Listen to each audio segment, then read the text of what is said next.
एक दिन मैले उसलाई सोधेँ, कति माया गर्छौ मलाई? उसले भन्यो, आफूलाई भन्दा पनि धेरै। त्यसपछि मैले सोधेँ, कहाँसम्म मलाई साथ दिन्छौ? उसले मुस्कुराउँदै भन्यो,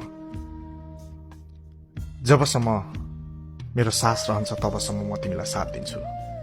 अनि फेरि मैले सोधेँ, के म तिमीलाई भरोसा गर्न सक्छु त? उसले भन्यो, आँखा बन्द गरेर भरोसा गर्न सक्छौ। अनि जब मैले आँखा बन्द गरेँ, ऊ अरू कसैसँग रमाउन पुग्यो। त्यसपछि फेरि मैले भने, धोका दियौ तिमीले। उसले मुस्कुराउँदै जवाब दियो, मैले धोका दिएको होइन,